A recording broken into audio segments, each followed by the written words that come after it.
realmente impactados por esta noticia que hemos tenido en el día de ayer sobre la beatificación el 16 de diciembre del cardenal Pironio. Y particularmente esta figura que la Iglesia argentina tiene la suerte, ese regalo providencial del Señor hacia nosotros, con esta figura que en mí personalmente la descubrí plenamente a partir del 2017-2018, cuando pude hojear más exhaustivamente un libro que hablaba sobre muchas de sus discursos, reflexiones que él había hecho a lo largo de su vida. Brevemente, él fue nacido el 9 de julio, provincia de Buenos Aires. Fue ordenado también muy cercano, allí él fue muy devoto de la Virgen de Luján.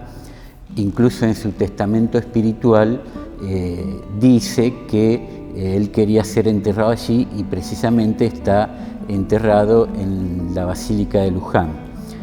Hablando del testamento, realmente yo los invito a que puedan tener acceso a él y leerlos y gozar con lo que dice en ese testamento.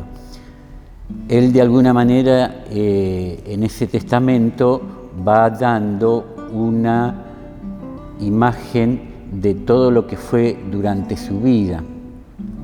Él empezó primero como auxiliar de La Plata, después estuvo en Avellaneda y fue obispo de la diócesis de Mar del Plata.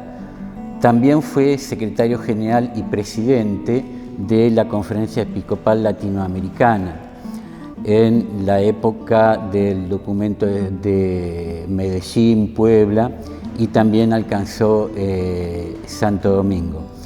Fue cardenal en tiempos de Paulo VI y luego Juan Pablo II lo llama a trabajar con él en Roma y abandona estas tierras americanas. Este abandonar es un decir, porque él siempre, cada vez que venía para Argentina, se iba para su 9 de julio, era el menor de varios hermanos y gustaba gozar de esa vida tranquila de pueblo.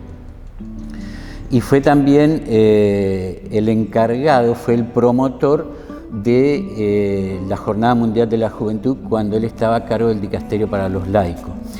Así que en toda su vida siempre estuvo muy cercano a lo que fue la Argentina y América.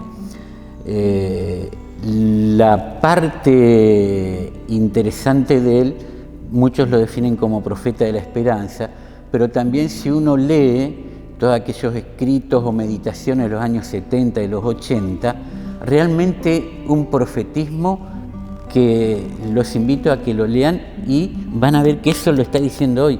Incluso mucha de la terminología, que por allí la vemos en el Papa Francisco, se podría decir, no me animo a decir porque no sé, pero como que Francisco bebe de todas esas reflexiones del cardenal Pironio. Así realmente que es una gracia para la Iglesia argentina tener este beato y con la profundidad de sus meditaciones.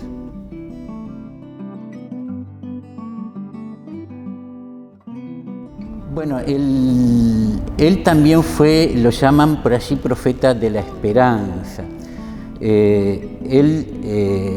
Cuando era asesor general de la Acción Católica a nivel nacional, en los años 70, hay un escrito que se llama una meditación para los tiempos difíciles, se llama. Y allí habla de la esperanza que no es una utopía, que no es como el optimista, sino que la esperanza es algo cierto porque tenemos la certeza, dice, de que Dios nos acompaña. Él esa esperanza la hace viva siempre, hablando del continente de la esperanza, los jóvenes, la esperanza de la Iglesia, siempre uno leyendo que brota esa alegría de la esperanza. Él une la esperanza con la alegría. Después también hace otras referencias con la esperanza, pero siempre la esperanza en él tuvo mucha fuerza, era alguien que transmitía. Las filmaciones que se pueden recordar de él son también una tranquilidad y a su vez como siempre una sonrisa que estaba presente fuertemente en todo eso.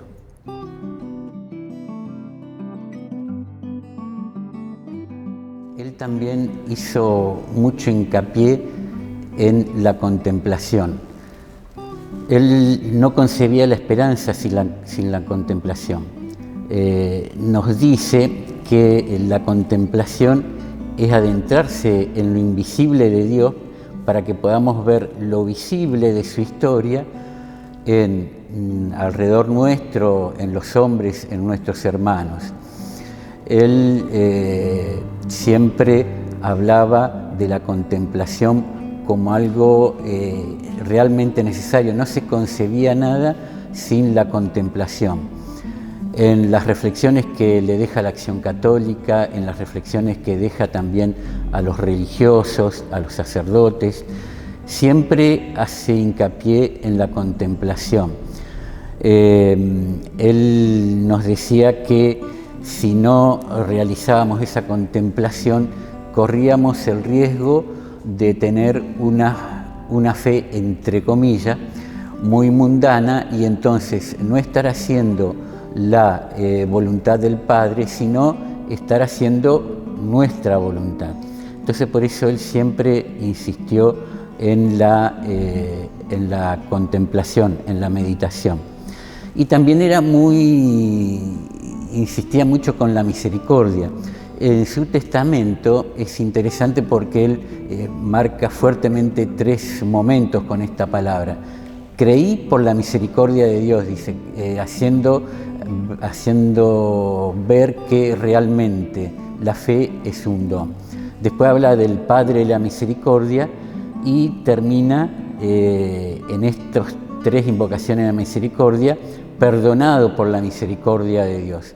Entonces siempre él tuvo muchas de estas frases, muchas de estas expresiones que nos marcaron mucho a los que hemos tenido oportunidad de leer sus escritos. Y más que leerlos, gozarlos realmente. Vuelvo a insistir, su testamento espiritual, que lo pueden encontrar en cualquier parte, es una forma de conocer algo de él, pero es también para revisar nuestra vida en orden a poder mejorar nuestra actitud misionera.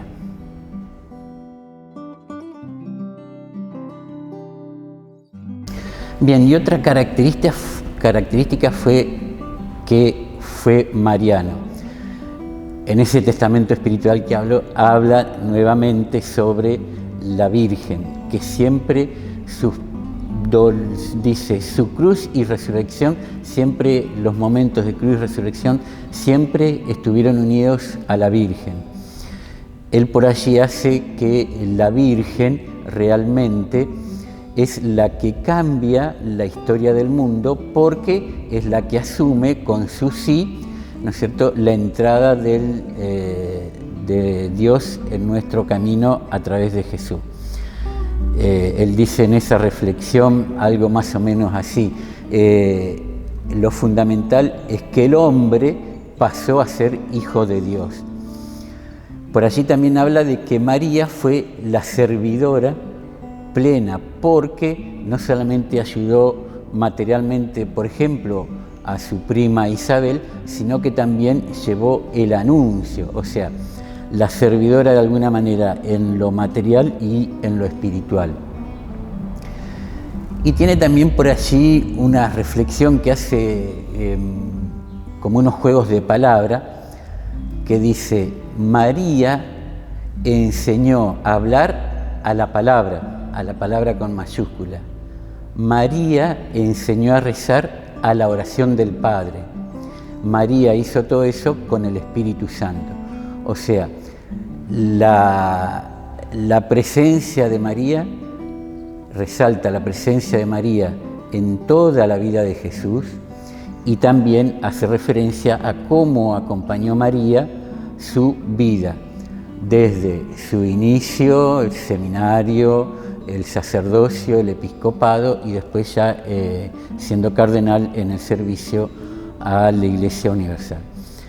Por eso realmente es apasionante. Los invito nuevamente a que puedan buscar toda esta riqueza que nos brindó este ser de Dios. Hay un libro precisamente que se llama Regalo de Dios para la Iglesia, precisamente haciendo referencia al cardenal Pironio. Así que bueno, es una bendición para la Iglesia argentina, después de Mamá Antula, tener la beatificación del cardenal Pironio.